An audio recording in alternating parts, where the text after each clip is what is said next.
बताइएगा ये तो एकदम जो है ऐसा जंगी मंजरनामा बन गया सर, जिसमें एक दूसरे पर हमलावर तो हैं लेकिन सबसे मुश्किल और सबसे हैरानकुन बात ये है सर, उन्होंने एक झटके में पूरी टॉप ईरानियन मिलिट्री लीडरशिप को वाइप आउट कर दिया। ये कैसे हो गया सर? मतलब इतने बड़े पैमाने पर अगर आपके टॉप मिलिट्री लीडरशिप भी नहीं महफूज रह सकी, तो ये पहले हाथ ही में आपने अपने टॉप के मिलिट्री लीडर्स गवा दिए। तो आप क्या समझते हैं कि ये कहाँ गलती हो गई ईरान से कि इतना नुकसान हो गया सर?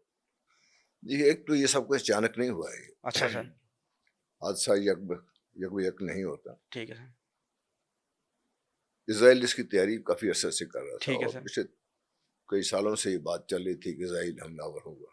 और जब ये जिस रात को हमला हुआ उस रात तो तकरीबन लोगों को यकीन था कि आज इज़राइल आ जाएगा।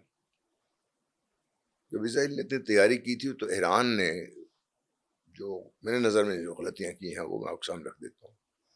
जब हमास का इज़राइल के साथ टकरा शुरू हुआ है, तो मेरा अपना ख्याल ये था कि हिज़्बुल्लाह को एक स्टेज पर लॉन्च कर दिया जाएगा और वो इज़राइल को डिस्ट्रैक्ट भी करेगा और वो नुकसान ही पहुंचा सकते हैं उसको। इज़राइल की फ़ौज को भी इन्वॉल्व कर देंगे वो लोग।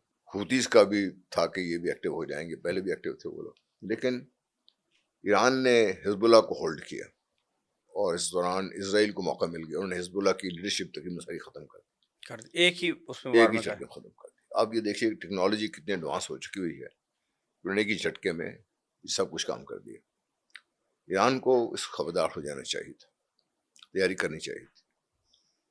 दूसरी जो ईरान में बहुत बड़ी जो ईरान ने गलती मैं समझता हूँ जो नुकसान हुआ इतना बड़ा उनका इसलिए हुई है कि उनका जो इंटेलिजेंस सेटअप है ईरान का और उनके जो हायरार्की है उसमें पेनिट्रेशन है। इतनी ज़्यादा पेनिट्रेशन।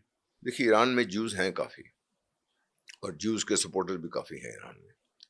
और ईरान में बड़े अरसे से इसराइल, अमेरिका और रॉ, MI6, ये सारे सरगर्म अमल थे ईरान में बड़े अरसे से वहाँ पे रजीम चेंज के लिए।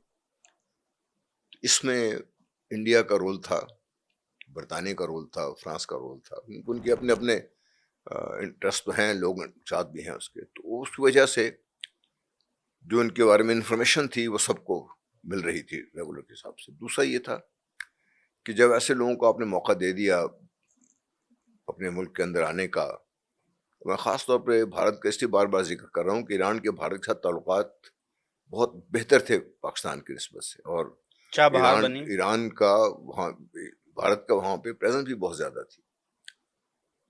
तो जब पाकिस्तान पे एक दफ़ा नहीं कई दफ़ा पाकिस्तान ने उनको बताया भी, समझाया भी, लेकिन वहाँ से जो भारत की जो रॉ थी पाकिस्तान के खिलाफ कार्रवाई कर रही थी और भारतीय जासूस जो पकड़ा हुआ है पाकिस्तान ने वो ईरान से आया हुआ था। फिर तौर पर हम भूल जाते हैं कि ज़ैर बलोच जो पाकिस्तानी था, जो हुँ। भाग गया था इतने सारे जुर्म जी सर। करके दुबई में, जब जी पाकिस्तान सर। ने पकड़ा है जी सर। उसके पास से ईरानी पासपोर्ट निकला जी और सर, ईरान ने ईरान। क्लेम भी किया था उसको। मैं इसलिए कह रहा हूँ कि वो ईरान के अंदर ईरान की रजीम के खिलाफ या ईरान के खिलाफ काम करने वालों लोगों की तादाद कम नहीं है।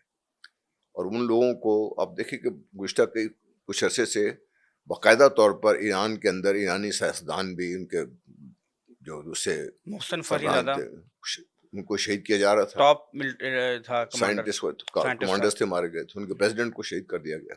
आपने देखा ना कासिम सामने, सुलेमानी। कासिम सुलेमानी। आप कहते हैं कि ईरानी सदर को भी शहीद किया गया? जी मैं कह रहा हूँ कि अब जब उनका जो अभी आप देख लेना जो एक्सीडेंट हुआ था, अचानक हो गया। अचानक कैसे हो गया ये। मैं कह रहा हूँ कि ये सब चीज़ें ईरान को खबरदार करने की काफ़ी थी, लेकिन कहीं न कहीं ईरान के अंदर और उनके हाई लेवल पे पेनिट्रेशन है, जिन्होंने ये सारा काम करने में मदद दी है। अभी जब मैं आपसे गुफ्तगू कर रहा हूँ, आज भी उनका कुछ का इंटेलिजेंस चीफ मारा गया, जी, शहीद कर दिया गया। जी शहीद कर आज दिया। आज अभी जब मैं अभी कर रहा जी हूँ, भी मैं आज शहीद कर दिया गया सर। इस वजह से ईरान का जो नुकसान बहुत ज़्यादा इस वजह से हो गया हुआ है ये। अभी 3 दिन पहले खबर आई थी कि 73 लोग उन्होंने गिरफ्तार किए हैं जासूसी के इल्ज़ाम में, उसमें से 13 भारतीय हैं। जी, भारतीय हैं सर, पकड़े गए लोग। तो अब जब इस माहौल में और ईरान ने इस तरफ तवज्जो कम दी जिसकी वजह से ये नुकसान सारा हुआ है ईरान को।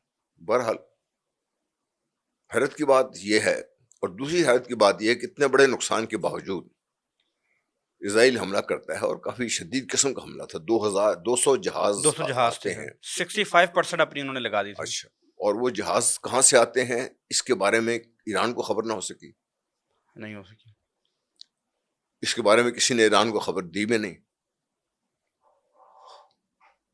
यानी आपके ताल्लुकात होते हैं, लोग बता ही देते हैं। बता देते हैं लोग।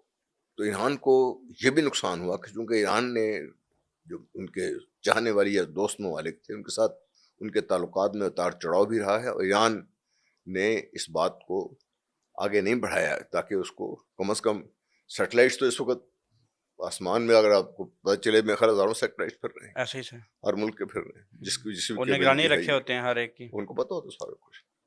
और ये 200 जहाज एकदम तो नहीं उड़ के आ जाते हैं, 1.5 घंटा लगा उनको वहां से आने, 1.5-2 ऐसे ही घंटे से लगे। क्योंकि सर 2000 किलोमीटर का फासला है। तो वो 1.5-2 घंटे की फ्लाइट है ये सारी। बहरहाल ये भी एक वजह थी नुकसान की बनी। तो नुकसान हुआ इतना, उसके बावजूद जो हैरान कुन चीज़ ये थी और जिस पे मैं समझता हूँ ईरान को क्रेडिट मिलना चाहिए कि वो उन्होंने अपने आप को रीग्रुप किया और उन्होंने विद इन आवर्स इसराइल ने हमला किया, उसके मेरे ख्याल 12-14 घंटे के अंदर अंदर उन्होंने तैयारी कर ली और फिर इसराइल पे स्ट्राइक बैक कर दिया। ये तो आम सूरत हाल जो आपको नजर आ रही है। रूस के हिसाब से इसराइल भी कुछ करता है, ईरान भी कुछ करता है। जी इससे सर। जो बात बहुत हम कम बात करते हैं, ये इसराइल ने अकेले हमला नहीं किया। अच्छा सर।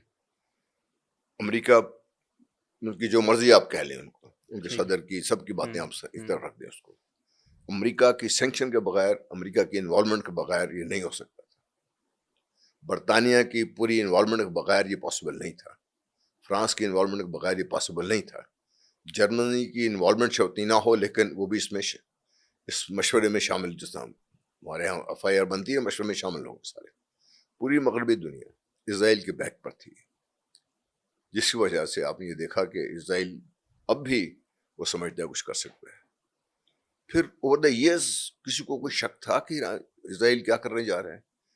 आपने देखा कि उन्होंने तो बाकायदा, जब ये गजा पर भी थी, उन लोगों ने ये धमकी दी थी कि हम एटमी हमला कर देंगे, यहाँ गजा पर ईरान पे एटमी हमला कर देंगे। ईरान ने तो कभी ऐसी कोई बात नहीं की। ईरान के एटमी प्रोग्राम पर ऐसे नहीं, पहले जब ये ओबामा के दौर में जब ये माहिदा हो चुका हुआ था 2016 में। उस माहिदे को अंडू किसने किया? ट्रम्प साहब ने आके किया। जी सर। और अब ट्रम्प साहब उनको दावत दे रहे हैं कि आप हमारे साथ माहिदा करें, तो ईरान कहाँ जाए, क्या करे? देखिए, ईरान की जौहरी ताकत बनने में ईरान का हक है, मतलब जो बनना चाहे बने वो, अगर किसी और को नुकसान नहीं पहुंचाता, अगर पीसफुल मीन्स पे इस्तेमाल करना चाहता। हाँ, ईरान ने NPT पे साइन किया हुआ है, इसराइल ने नहीं किया हुआ साइन। इसराइल ने किया। दुनिया ने कभी इसराइल से तो पूछा ही नहीं।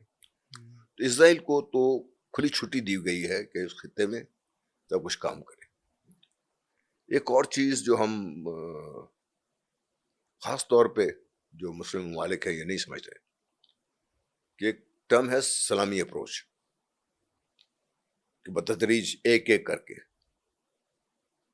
अपने टारगेट्स के हसूल के लिए एक एक करके सबके ऊपर हमला ना करें, एक एक कर, मतलब मुख्तलिफ जिंदगी के मुख्तलिफ अवामिल पे इसका इतलाक हो सकता है, लेकिन जब मिलिट्री सेंस में इस्तेमाल करते हैं तो ये है कि अभी आप एक एक करके अपने दुश्मनों को हटाते जाएं रास्ते से।